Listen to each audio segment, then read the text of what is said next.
Dobrý den, good afternoon, ladies and gentlemen. We are starting the next panel. Please finish your coffee break. And because our panel is the last one, and we have to a little bit wait for Mr. SCHWARZENBERG, Mr. Minister. He will come. He will then have not only, he will be a part of this panel, but then he will hold the final speech. So this panel is very interesting, and the topic is the threat of a new division of Europe and the world. Mr. Marek Nowicki, lawyer, very known man in Poland. I'm very happy to meet him again. After being ambassador, almost 5 years, Slovak ambassador to Warsaw, Mr. Hagai El-Ad and Muhammad Sabah, as a 10-minute statement, Mr. Hagai El-Ad will follow us. And last but not least, Mr. SOUKUP from Prague, from Hospodářské noviny. And me, Magdalena VÁŠÁRYOVÁ, I am one of the first Václav Havel's ambassador being sent to Vienna, early 90, February 90. And I remember I was so scared to go there. And the last time that was here, I was with Mr. Václav. He was sitting there, and I was leading the Gypsy Spirit event here with our Roma of friends. And I have a feeling today here in this church that we desperately need again somebody who Mr. Václav Havel was. New threat and new divisions. I hardly remember time the world around me was not divided. So what kind of new division?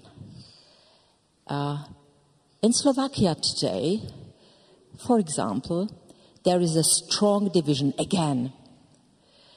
Not only the division between the pro-mature people and contra-mature people, but now the people who are liberal thinking and illiberal thinking people. This division is very, very strong.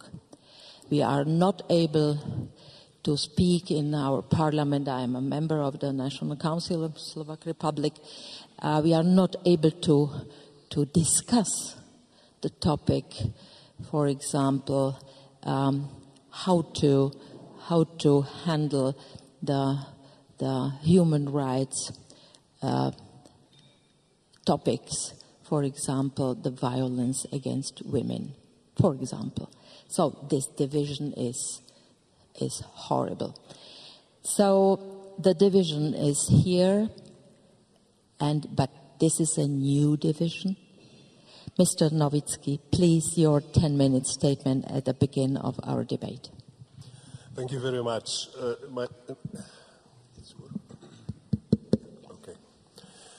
Thank you very much. My few words concerning this question, I would like to start from the title of the conference, because we're speaking about 25 years the situation of human rights after 1989. And at the beginning of 90, I remember almost every one of us was thinking that this is the end of history.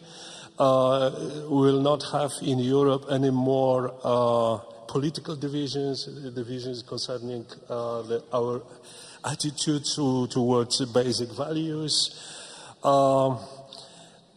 In practice, this atmosphere was during almost the whole 90s. I remember my meeting with Václav Havel, it was in 95 in Strasbourg.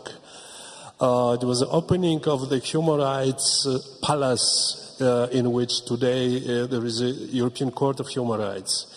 And it was a big, important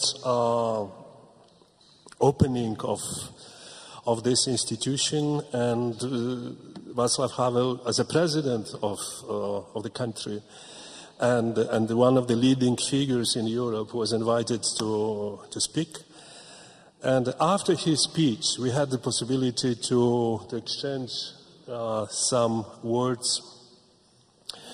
Coming back to our first meeting, which was 17th of May, 1989, here in Prague, when he was released from prison.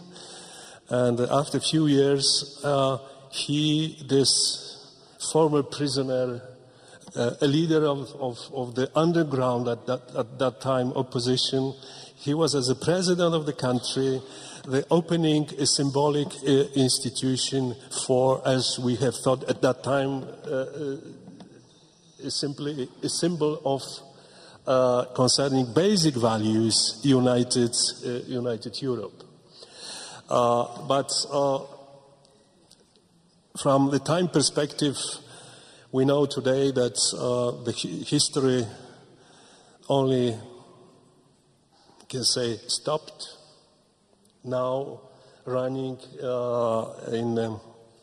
in a way in which is becoming, first of all, dangerous. Second, clearly showing that we face the perspective of new divisions.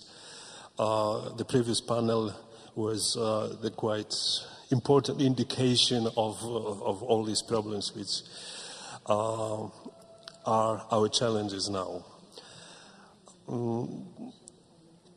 Today, during certain of interventions, the issue was raised concerning the question of the state of democracy, the state of understanding of basic rights in Western democratic states. When we speak about current risks of divisions in Europe, it is very important to, first of all, from the point of view of our societies, to have thorough review of what is the stage of democracy, democratic values, the understanding of basic rights in Western societies. Because what we are facing today, it's a question of influence of other way of thinking. Some are saying illiberal or non-liberal. It's a question whether this model of liberal democracy, which has been developed in Europe, has a chance to defend our values, has a chance to be a real challenger of what we are confronted with. And from my perspective, This is perspective of the persons dealing with human rights questions, not as a political analyst or the person dealing with geostrategic questions. I see quite important problems. I don't want to say that there is a crisis, but we need to understand where the weaknesses of democracy in our countries, on different levels, of course. But there is a question, generally speaking, of a sort of dictatorship of banks and the financial institutions, influencing very much political institutions of our countries. One needs to have open discussion about the role of the media in our today's societies. The media, which not necessarily is always something which we can say that it's independent tool of exchange of information and opinions. Very frequently, media serve different political groups in order to keep this group in power. Sometimes you could have impression that the party systems have been transformed into, I know that they're very strong words, but quasi even feudal or clientelistic structures. It means political parties taking really a state and the society. And we have, this is one of the big questions, very low public participation in the life of our societies, which as a result also allows different deviations still within democracy, but the creating a situation in which these democracies could be challenged, to create a situation in which, of course, not in express sense, but is becoming vulnerable and exposed to the possibility that, as we call it in Poland, zielone ludziki could move and really damage our societies. In these circumstances, the question is of consolidation of our Western democracies and really the review where we are, what should be done in order to challenge what we are facing with. The question is, in few words, how internally healthy are Western societies, and whether they are really prepared to successfully go through this challenge, which is obvious. Whether democratic societies understand fully what is expected from them. It's a question of sacrifices. The previous panel, the question was raised of a certain sense, the weakness of Western democracy. Every 4 or 5 years, there are elections, and of course, the political leaders, they should think about how people will vote during these elections. And if there are unpopular decisions, there is a risk of defeat and the changing of the government. But I think it's very much a question of how to inform and how to discuss within the societies the threats which really exists, and to have the societies prepared, especially in Western Europe, prepared for giving up from a certain level even of life which they have today. The situation is serious. Thank you.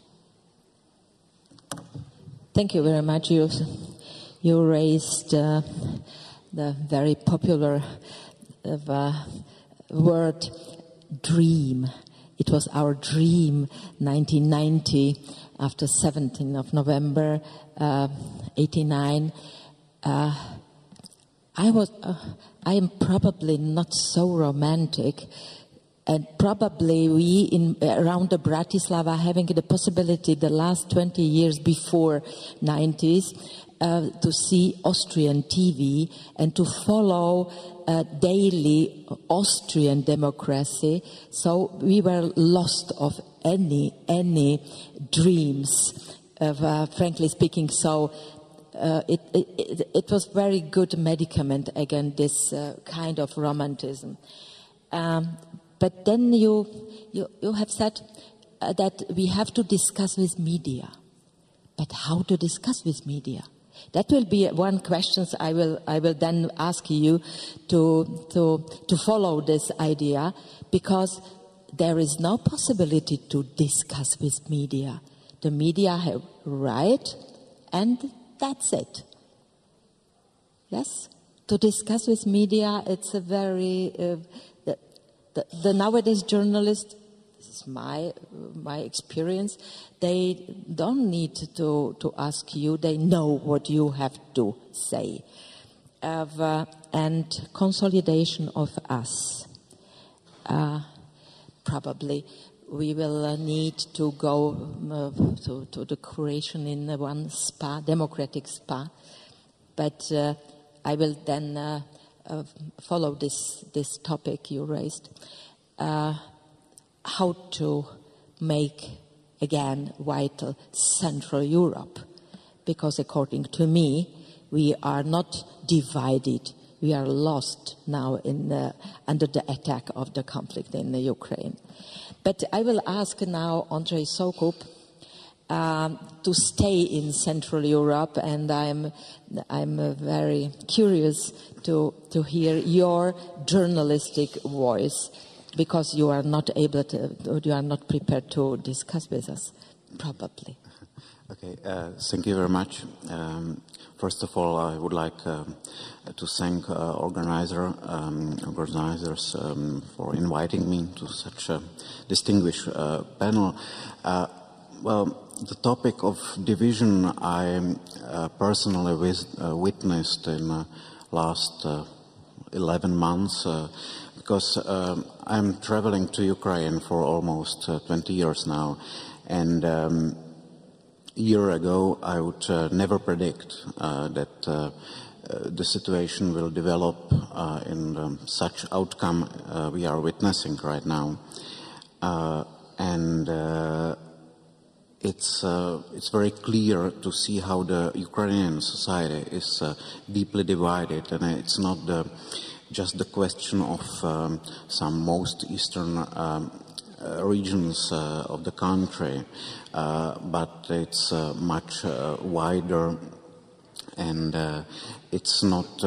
You can't say, well, this is the Russian speaking against the Ukrainian speaking, or pro-Western, pro-Russian, let's say. Of course, we in media are using such words, but they are definitely not fulfilling all the meanings. In a few months, basically, the society become divided, the rift is even inside of the families.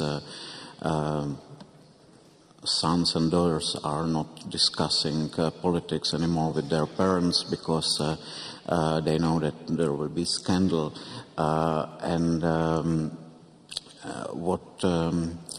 Basically, what I'm fearing the most is the situation when the people are not able even to discuss history, common state of affairs, cultural issues, the language issues, and so on.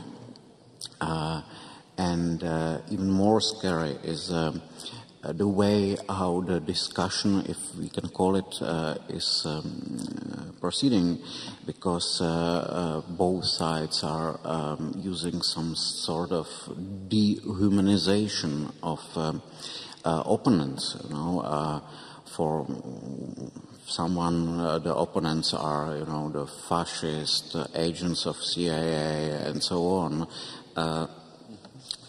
For the rest is the others are, you know, the victims of Russian TV propaganda, and I'm just staying in words I can publish, you know. But it's if you follow the discussions on the internet and social media, it's even worse. How has it happened, you know? Like Marek Nowickii already mentioned, the famous Francis Fukuyama's book, End of History. Now it sounds like a joke, a bad joke.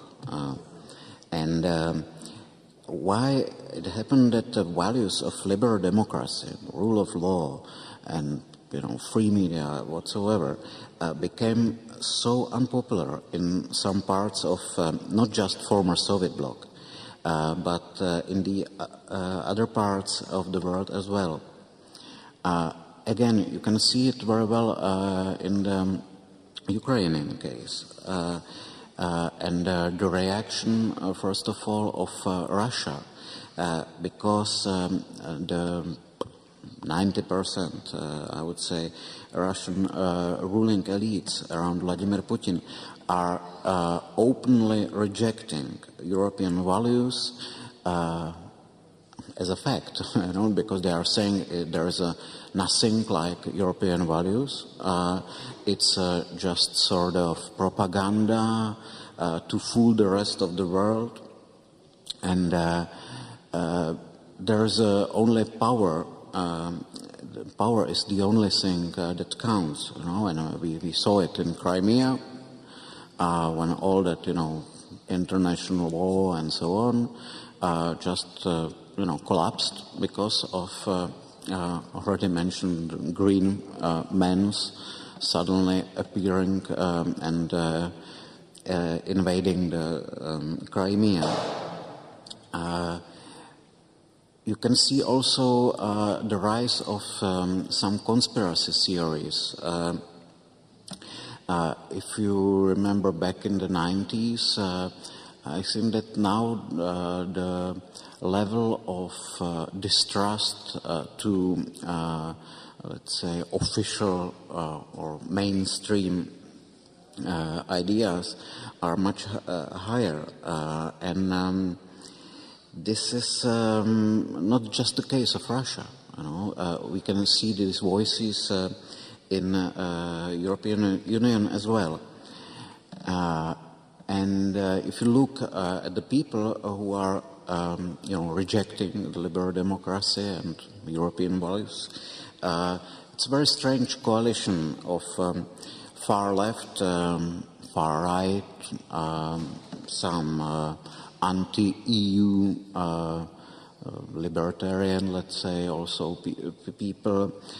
You know, I witnessed it during the referendum, so-called referendum in Crimea, when I spoke with the foreign observers during this referendum, and like 60% of them, they were connected to Western European nationalists, Belgians, far right, even some, Nazis, and the others were,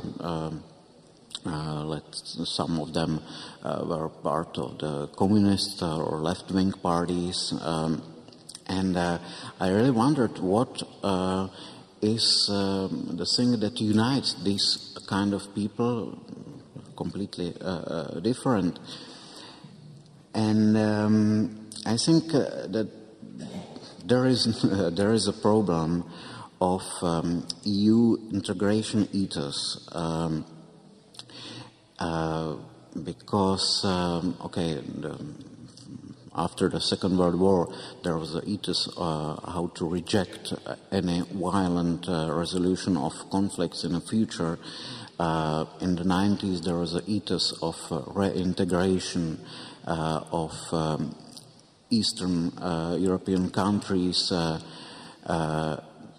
to help them to come back to the family of European nations. But what we have now, there's huge problems with the sort of technicization of the European integration.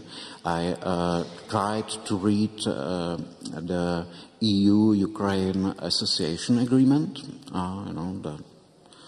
This is the casus belli for the Russia, and I really tried hard, but it's over 1,000 pages of the very technicist documents, some technical regulation and whatsoever, and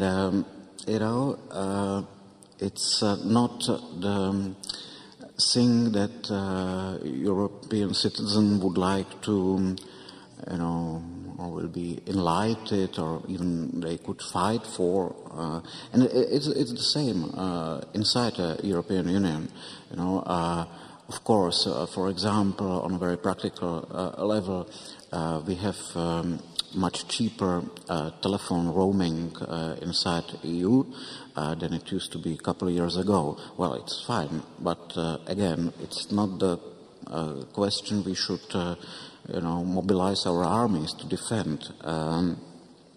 And another problem is that because of the size of the EU, 28 countries, some of the rules are, it seems that they are not obligatory, because how many countries in EU are observing the terms of the fiscal pact, let's say. I think that we need to do also our own homework, and it's a huge range of issues: corruption, inequality, social problems, wealth gaps, unemployment, to name just a few. And we have to address these problems also somehow. I'm not saying that I know how to make it, but we probably should think about it, to connect it with the idea of European Union, European integration. It's not going to be easy or fast. Nevertheless, we should do it. There is just at the end, there is a source of optimism, because, as again, the Ukrainian case is showing us that there are people ready to fight for this subject of doubt. European values, they are aware of problems. They are not expecting some, donations from the Brussels or, immediate, ban of visas and so on. But they are fighting, and they are even dying for it. Thank you very much. You raised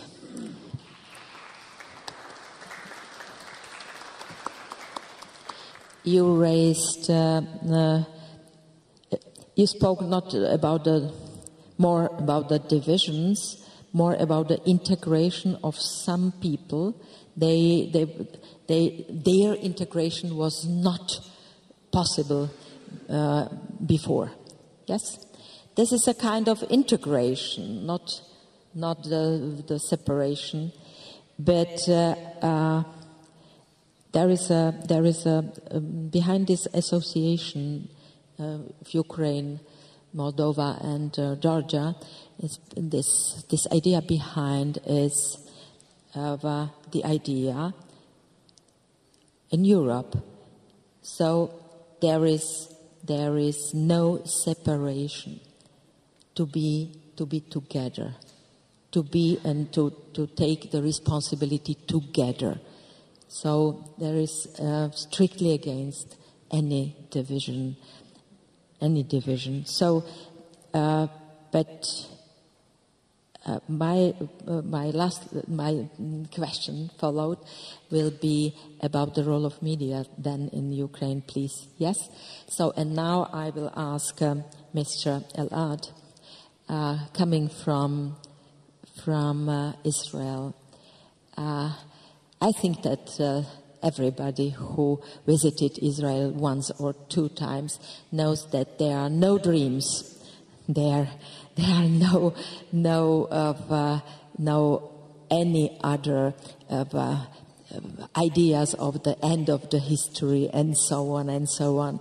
You are living in a very, very complicated world, so I am very curious. What are you going to tell us about the new divisions? Thank you. Thank you very much. Good afternoon, good evening. Before I say anything else, I want to congratulate you, the audience, if you've endured since 9 a.m. this morning. I know it's a bit late in the afternoon. If you want to stand up and stretch, that's fine. And I'm not sure what hope is there for liberal democracy, but if I'm following the schedule quite closely, all of you have the clear hope for a glass of wine in about half an hour. So do endure for that reminder of the program. The other thing I wanted to say is it's the first opportunity for me to speak today on behalf of B'Tselem, so I really want to say both professionally on behalf of the organization that I lead, B'Tselem, and also personally on behalf of Mr. Sabah and myself, how honored we were to be amongst the 3 shortlist candidates for the Václav Havel Award.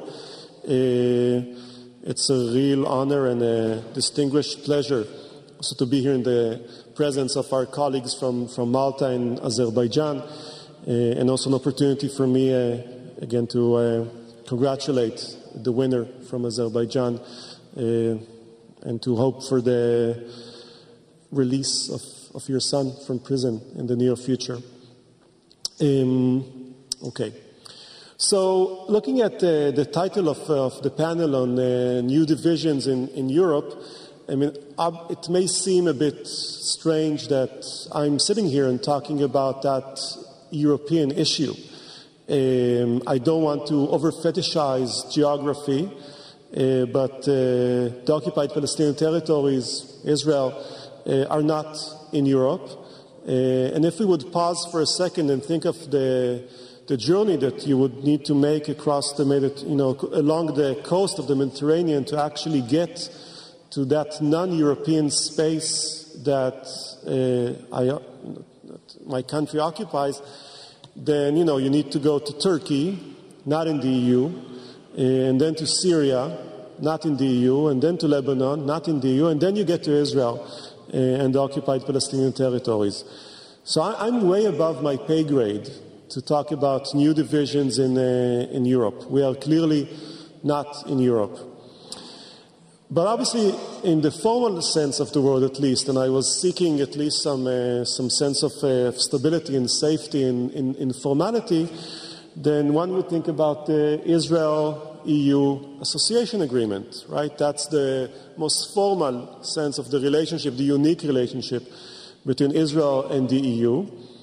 And there at the very beginning of that association agreement, especially those of us that are fortunate enough to work for human rights organizations, always enjoy quoting what is said in the opening, in the preamble of the association agreement, that the very basis of the association agreement between Israel and the EU are the shared values of human rights and democracy. That's the very basis for that special relationship.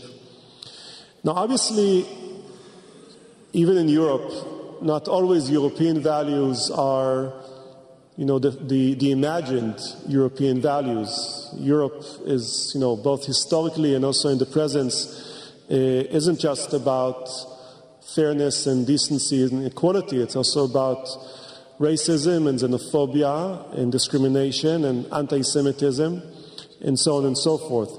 But in the best sense of the word, when we think about European values, and obviously we think about the good qualities that we would want to see also reflected in other places.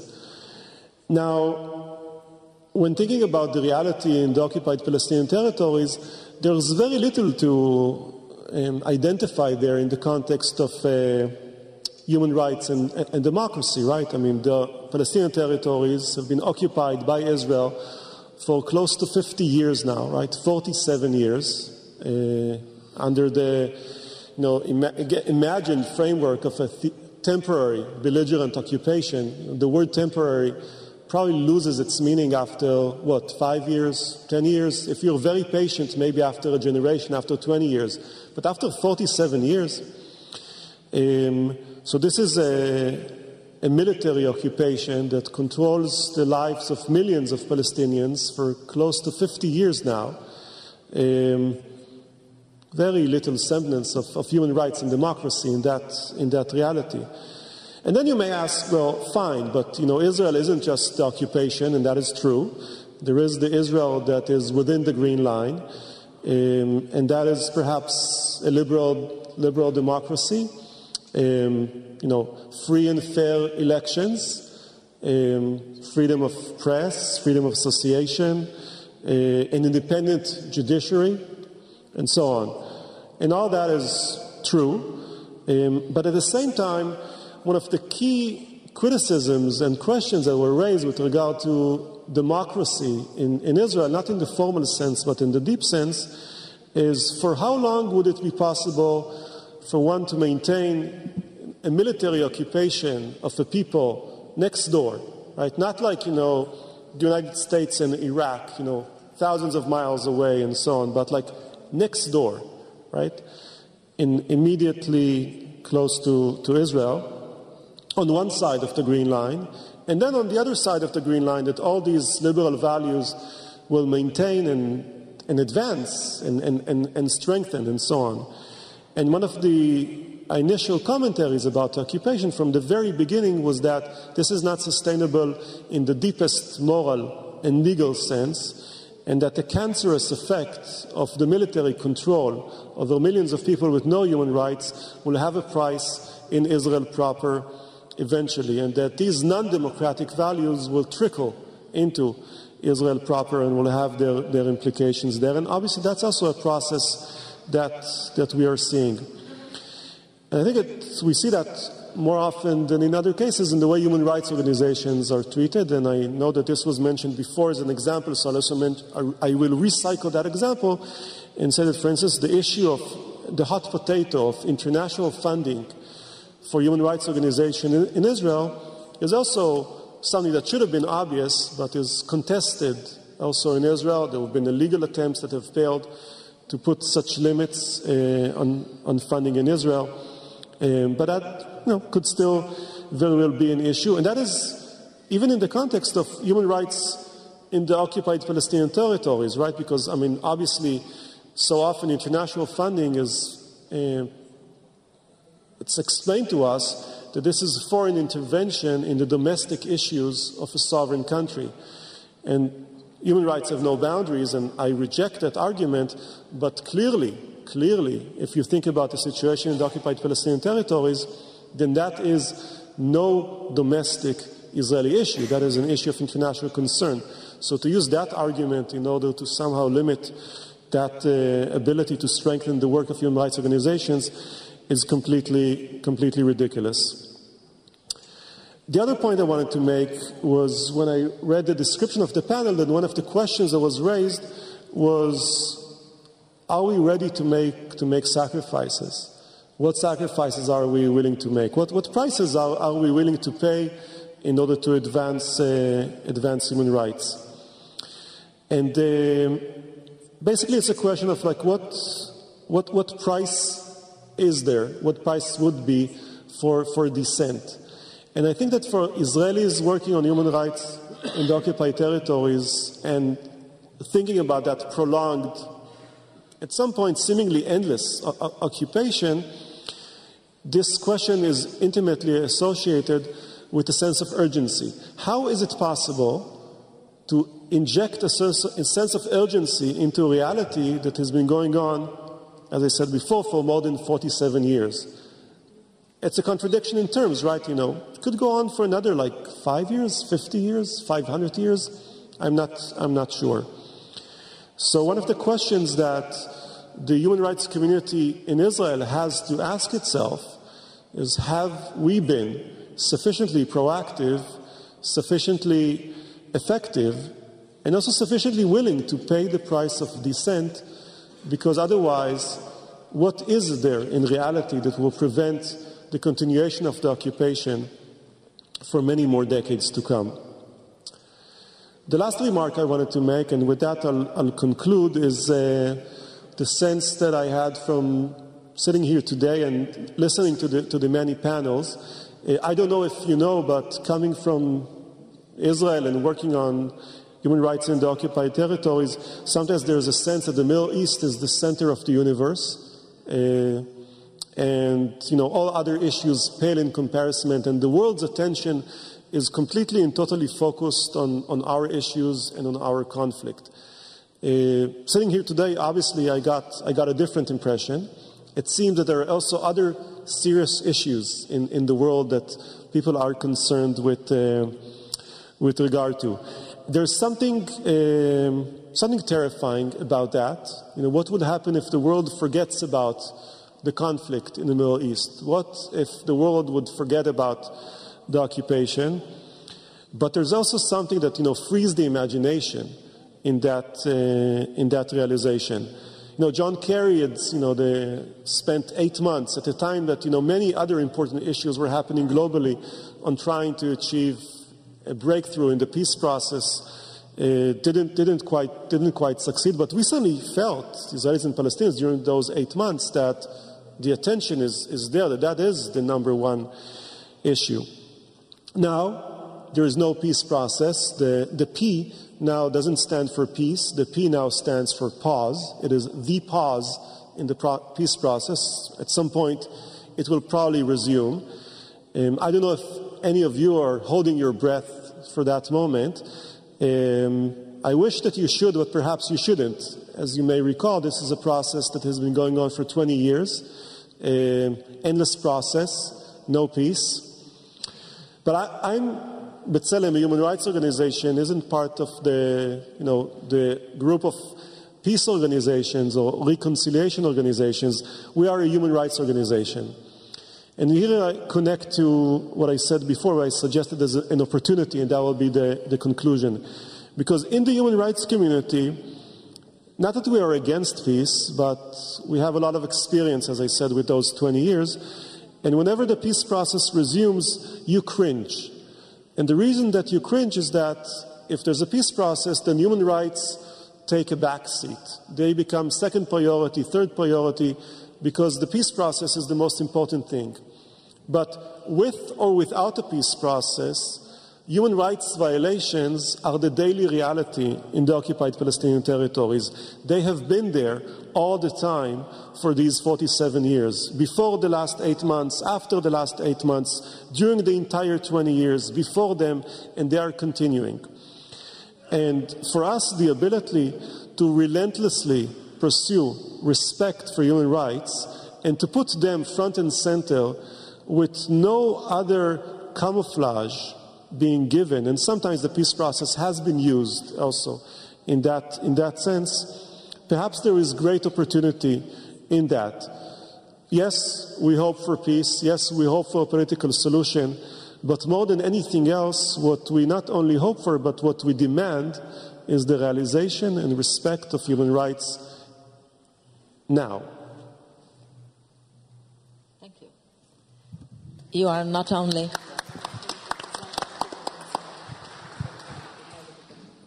You are not only physics, but also you have time in your head. So 10 minutes, correctly. Thank you very much.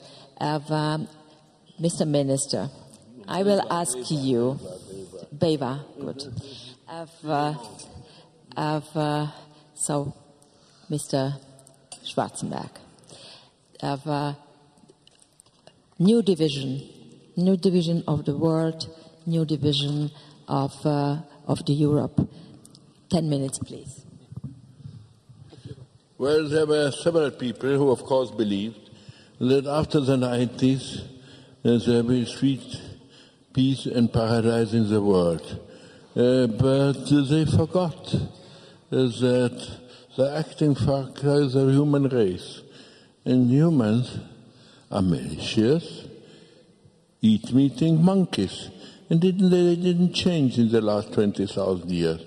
So don't expect that the idea is to live in peace together. We are back in normality. There was a small exhaustion after the Cold War, finally peace in Europe. But of course in other places of the world, conflicts continued, and they are now coming back to Europe, which is a normal state of affairs. Of course, sometimes the face or the dress-up of the conflict changes. And that's happening now in Europe. Maybe we're closer to the truth than before. Because there's at least once again a ramshackle, but anyway, a coalition of democratic states and a clear authoritarian state who doesn't have a bloody damn about the rules developed in the last decades. So it's a rather clear position. The interesting thing is that we still don't wish to believe it. If you speak about the war and not of the problem in Ukraine, you get a nasty remark that you are a warmonger. Only if people are shot and a piece of country is occupied and there's an ongoing war, I call it war. Why should it call it just a situation? Of course, we try still to keep up the illusion that the paradise will go on. But naturally, it is coming to a quite natural end, because never in the history of humanity a peace period was longer. We had anyway in our generation an enormous luck, what nobody before had. Of course, things have changed in the 2-3 generations. The pure existence of nuclear arms makes it suicidal and therefore nearly impossible, but only nearly, to wage a nuclear war, because everybody knows if this starts, we are up to 59% are all dead, and they wouldn't make the effect of the bomb wouldn't make a great difference who will be hit and who will be the first bomb. The world will be destroyed. So in time came now this wonderful invention of Mr. Putin, which I fully admire,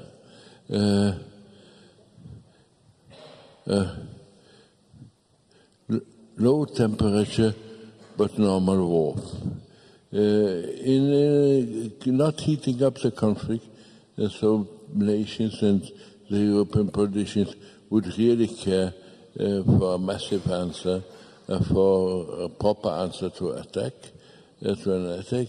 but a war which guarantees me in the long run, because I know that I will keep up my ideas, I will keep up the war for the many years and decades if they're necessary, and I'm pretty sure that my opponents in the West will get bored. And after several years of this kind of conflict, everybody say, We can't fight the whole time about the things which are anyway long time lost. Let's make peace. Let's settle the problems. Thank God, we don't have to pay the bill. The account will be settled by the Ukrainians or Georgians or whomever. We are not entangled, so we can make this deal with Russia, and they will be all very happy. It's quite a probable scenario, and we who are assembled here, who care about the ideas of Václav Havel, that it is our duty to fight for human rights, that it is our duty to fight for the rule of law, everybody, and for everybody, and that it is our duty to fight for democracy, and not saying democracy is first of all a difficult thing. We realize every day how it's more difficult to set economic, social, and about the problems if you make it the democratic way. But anyway, it is something which is only apt for very progressive North American and Western European nations.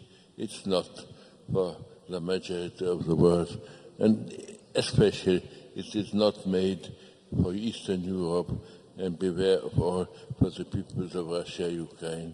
They had always autocracy. They should keep to it. It's their tradition. And why should we try to explain them that freedom and democracy have some small advantages, as we realized? It is an ineffective system, the democracy. They have the more effective system, so we shouldn't rob it to them.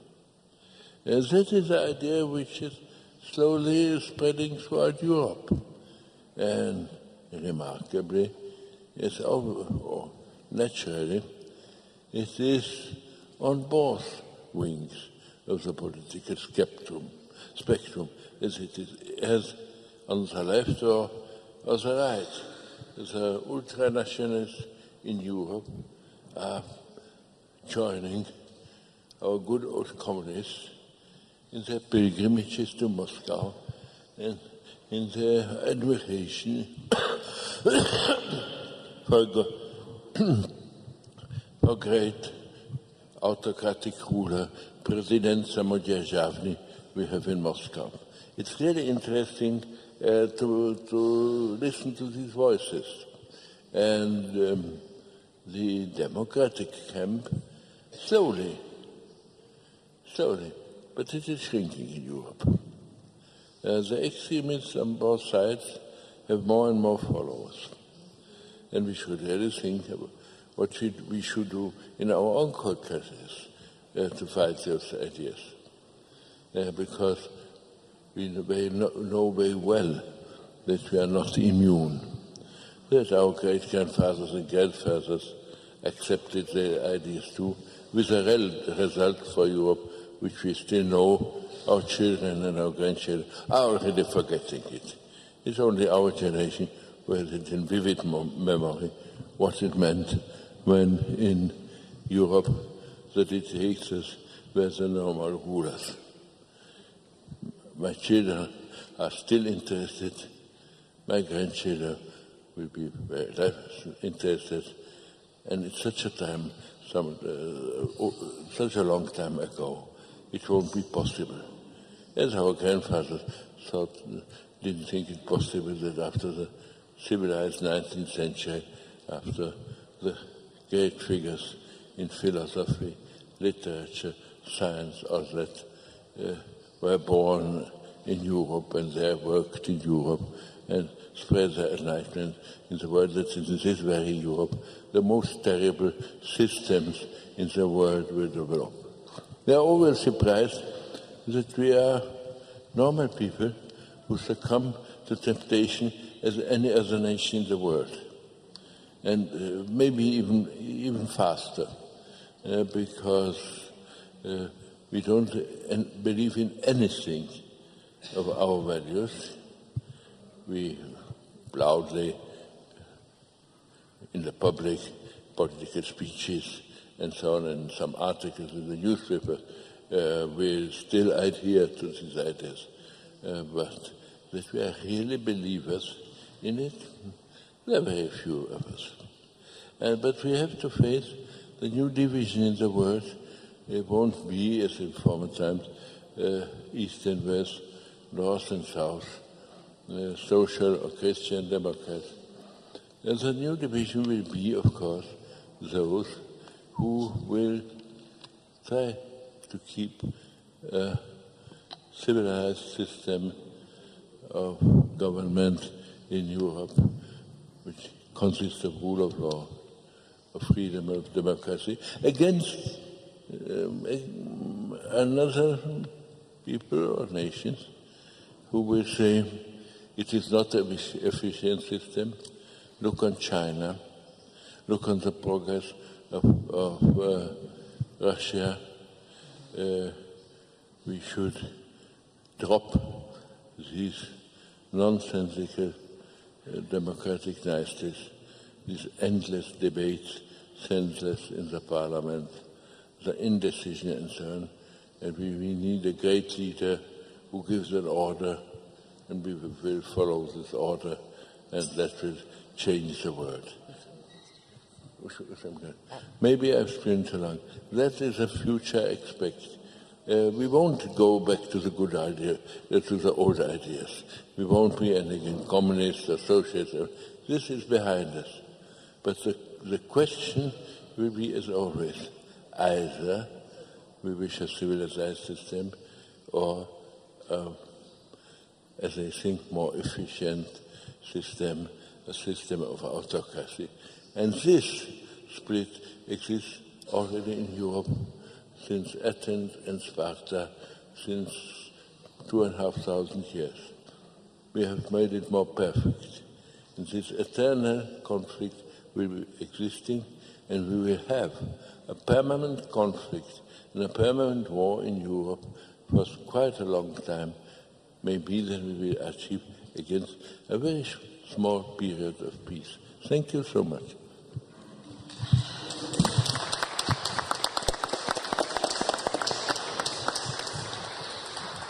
So, Mr., you are really not a dreamer.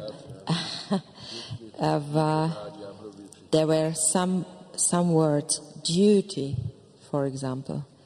This duty to keep something from we achieved before, and so this division between keepers and the fighters with the old sentiments of nationalism, belief, and so on and so on. So I'm opening the discussion between you.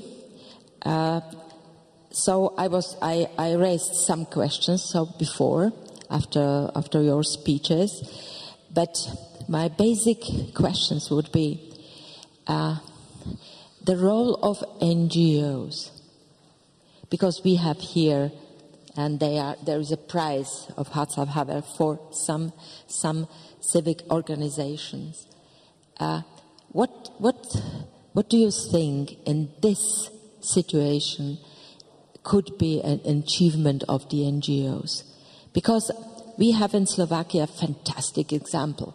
Yes, 1998, when all the civic organizations, from the caritative until think tanks, they united themselves, and they asked the young generation to go vote. 86% of young voters voted not for Mečiar. This is, you raised, Mr. Nowicki, you raised this question of participation of young generation. Slovakia is an example, but the 98 is far away. and all these sentiments connecting with this good feeling is far away. The young generation is not going to participate and to work for their future. So please, do you have some ideas? If everything is on the politicians, or many, many things are on the NGOs and the civic society. Civil society, please. When we speak about this question, the participation, very low level of participation, of course, there are different reasons for this abstention, let's say. The main, at least to me, is the lack of confidence to the political process, to politicians. When you have elections, you have politicians promising everything, whatever you wish, simply to win the elections. After, of course, they do not keep the promises.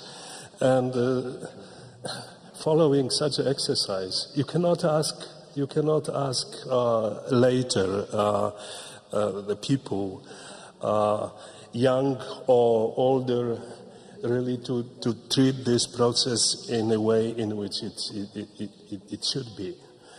A few days ago, leaving Strasbourg at the reception of the hotel, I had a discussion with the receptionist about a French parliamentary system and their participation in voting. They're saying that some years ago they did. Now they do not believe that through such a participation one could achieve something. The politicians are cheating, and as a result, it's disbelief to the political class. And the question is how to change this. Thank you.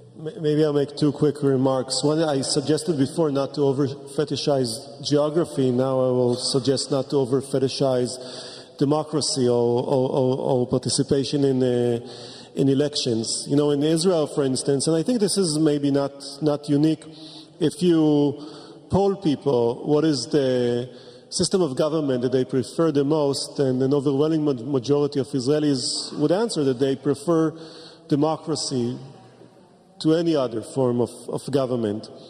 If in the same poll you will also ask additional questions, for instance, what do people think about freedom of expression, then you would be astonished by the percentage of people that would say that there's too much freedom of expression in Israel.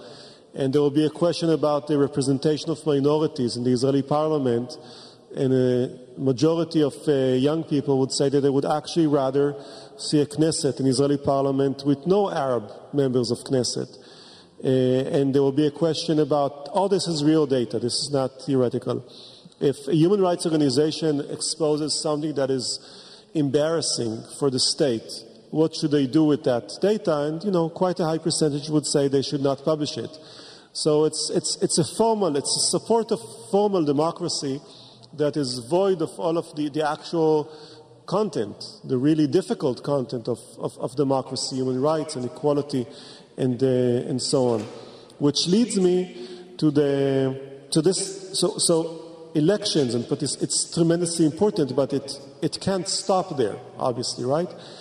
And in the context of human rights, and this is where this is connected. For instance, I think about our work on Gaza, respect for human rights in Gaza during times of war, which means that I'm talking about international humanitarian law and principles of distinction and proportionality and caution, whether the participating sides, the Israeli army, Hamas, adhere to these principles or didn't adhere to these principles, and so on. At some point, you know, I spoke about proportionality and distinction. I already lost 75% of the audience, and I've continued to talk in this legal speech, then I'm going to reach 99% of losing the audience quite quickly. So we need to understand that what we're talking about isn't, you know, this is not an argument between experts about the meaning of international humanitarian law. And this is not a theoretical conversation about some grand frameworks. This is an argument about the essential values of our society. And everything else is secondary to that, and there's reflections to that. And sometimes there's a desire for a variety of reasons, sometimes out of necessity, for human rights organizations to move away from that engagement with their own societies and that deep conversation about the very values of our society to something that sometimes is more comfortable and more shielded and more limited. And that is that very professional legal conversation. I would just like to continue on issue of the objectivity, legitimacy, which is during the time of war, let's say, because it's quite important not to be involved on just one side of the barricade, and it is the same for the...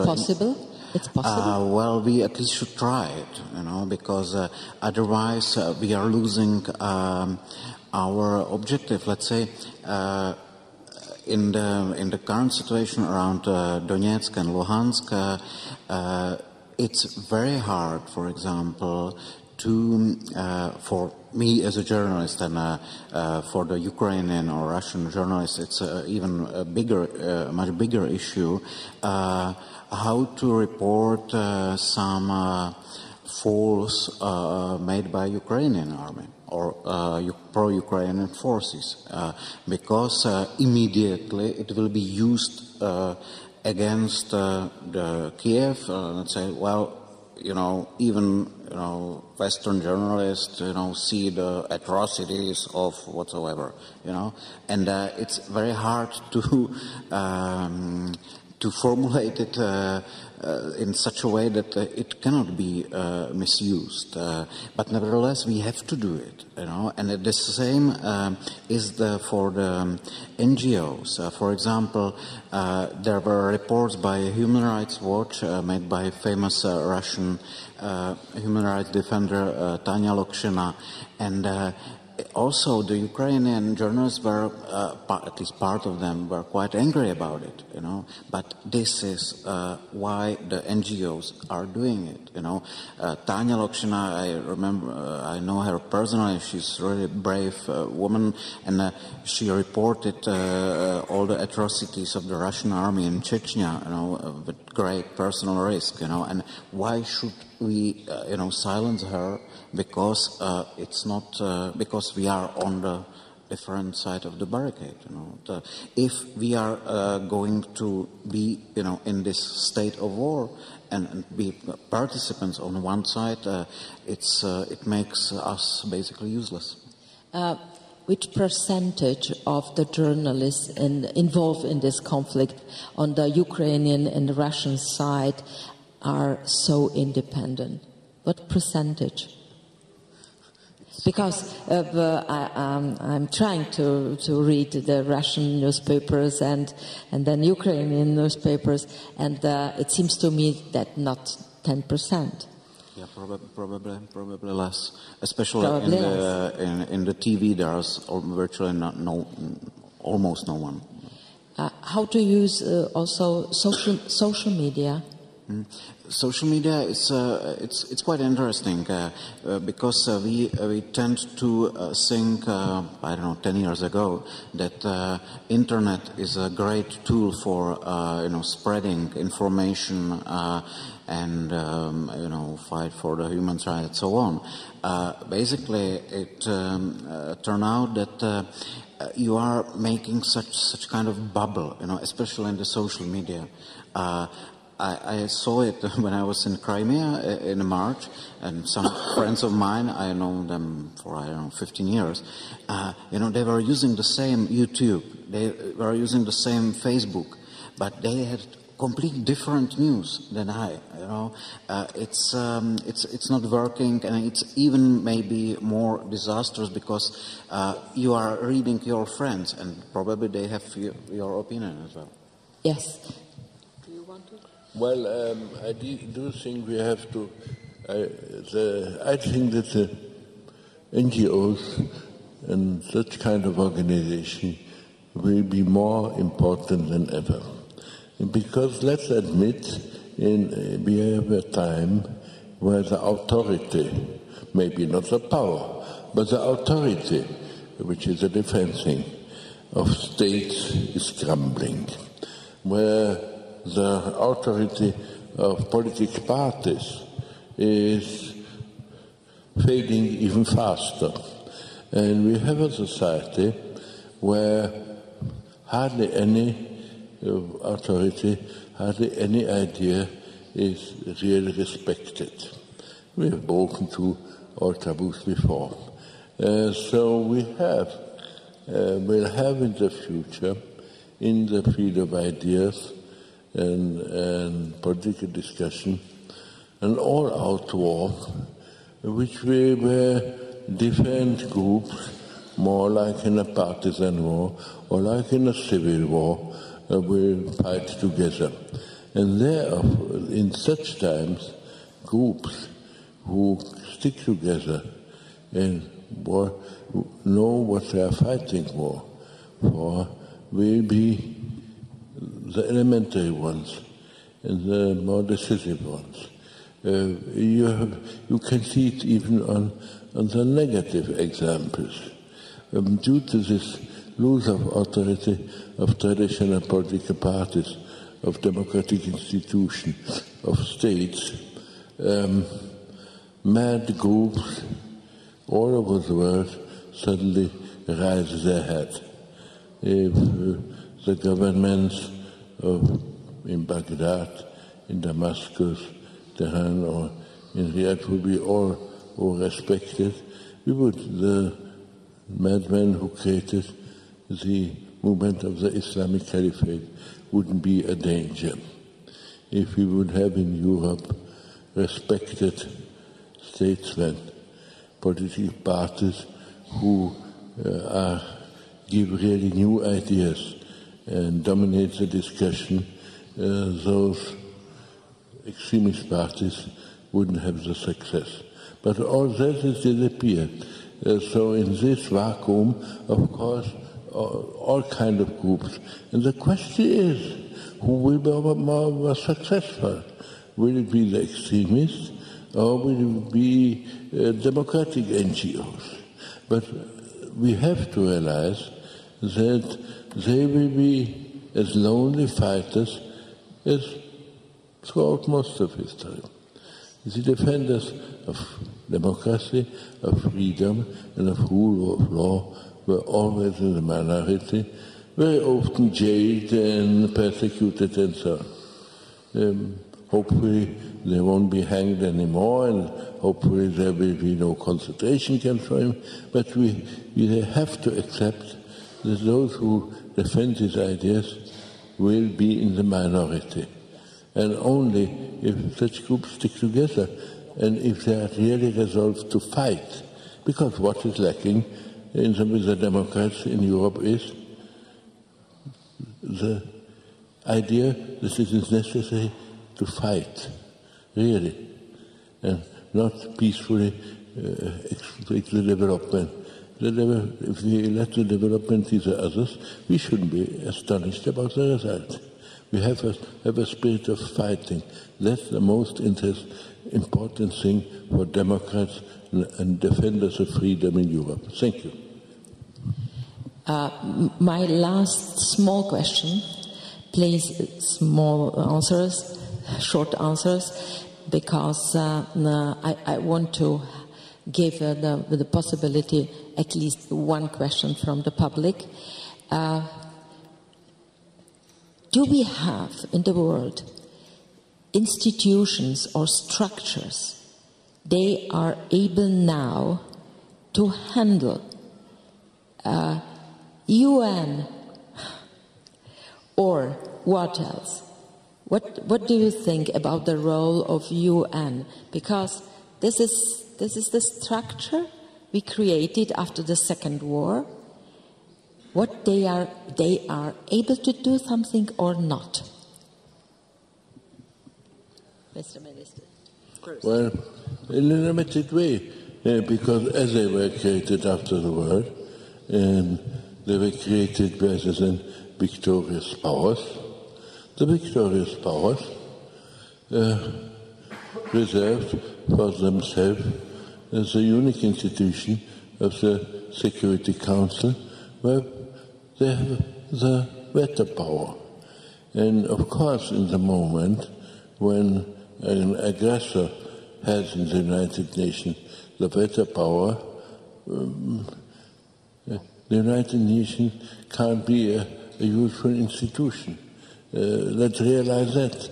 If the institution is now was a child of the post-war period, I'm not sure that the great powers will ever submit themselves to an authority.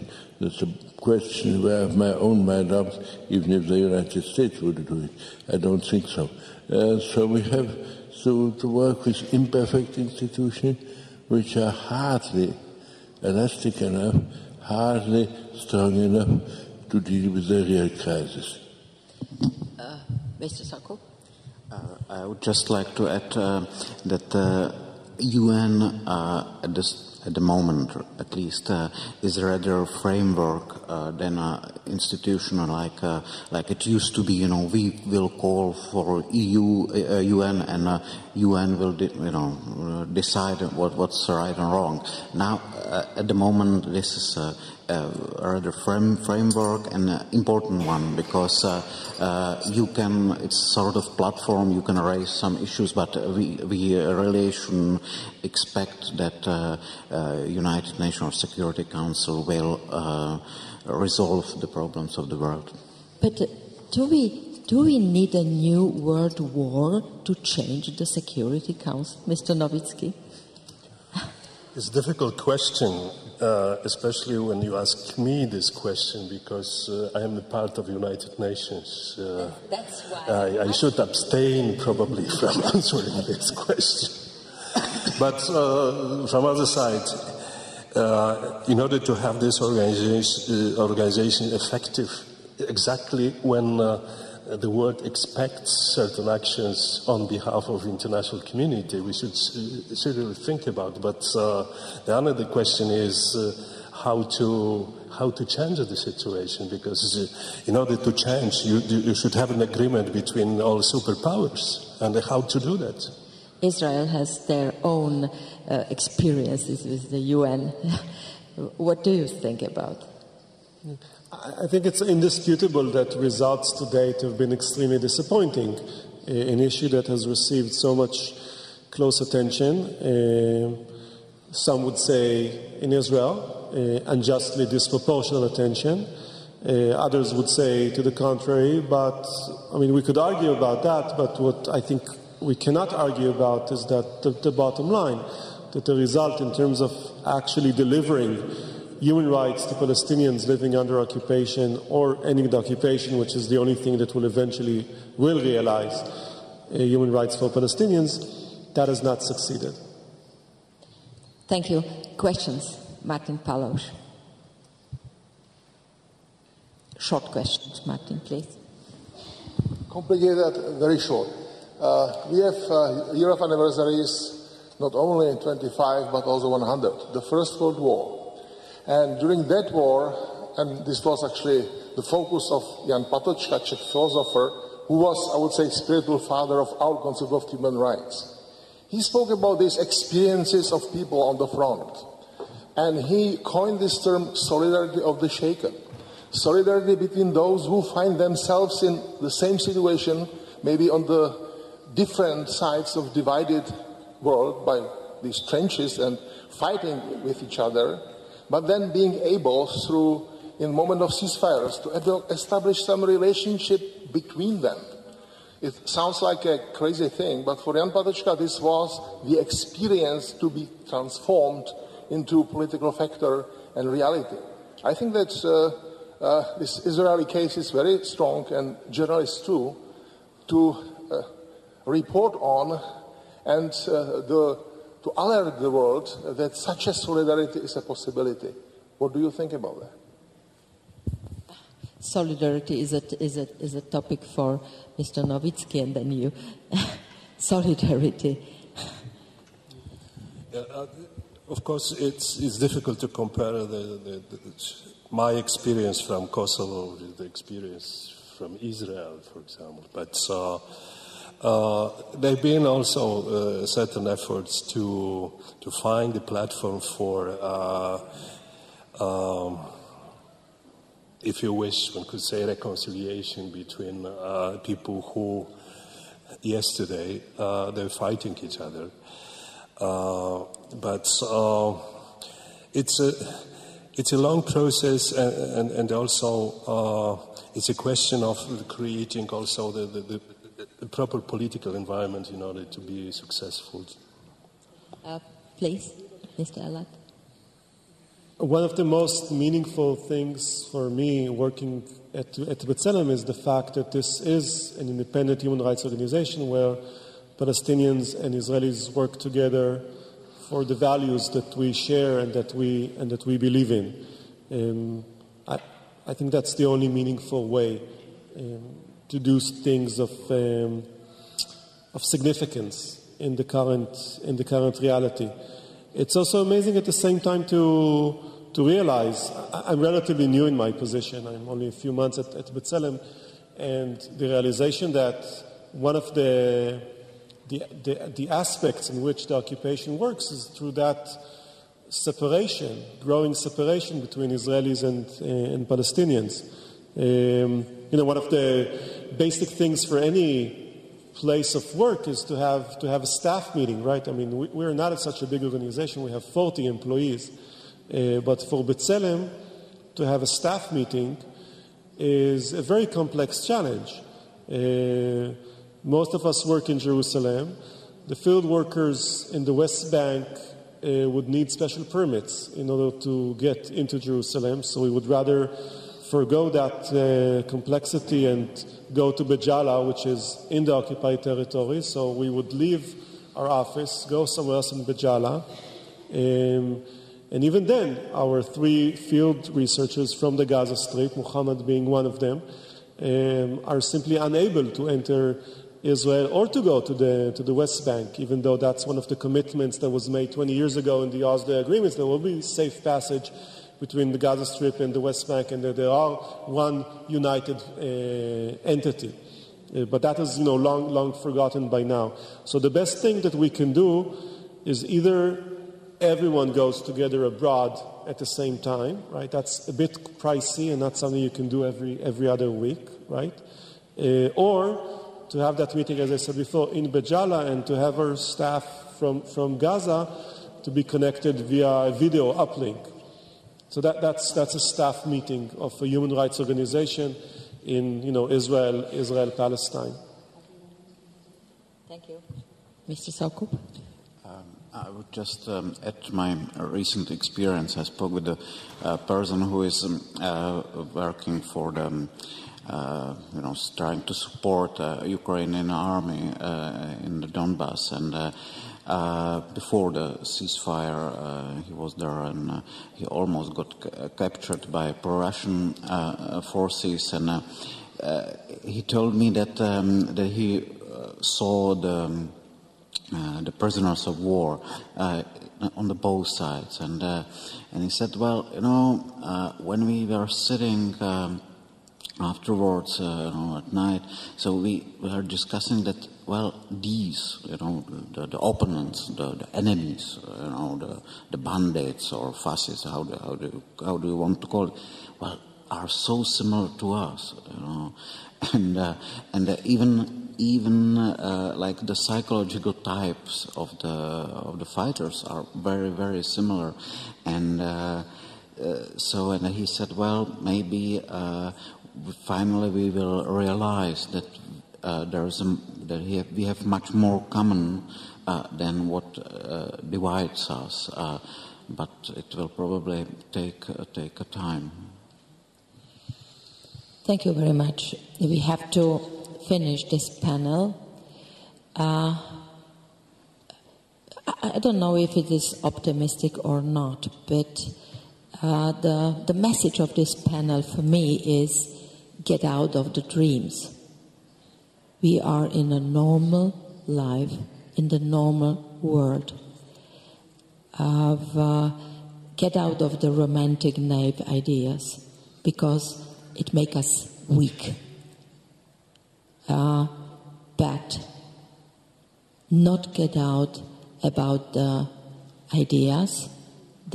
All of us, we have behind our heads, and this is values of Greek culture, Roman culture, Christianity, and the modern time. So, because we witnessed what happened in the West Balkan, not far away, yes, also from here, but many people forgot it. When one neighbor killed another, although they were friends 2 days ago. So this is the world we are living, and this is on us to keep the flag of the human rights, democracy, and the normal civilized world. Thank you very much.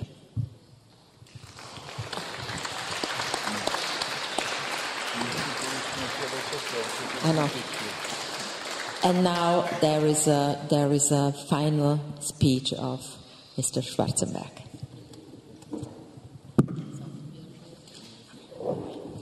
I don't know if I should make a final speech. After all, you might have told the necessary thing. I would like to thank you for the many people who stayed till the very end. And of course, I would like to express my admiration for some on the panel here.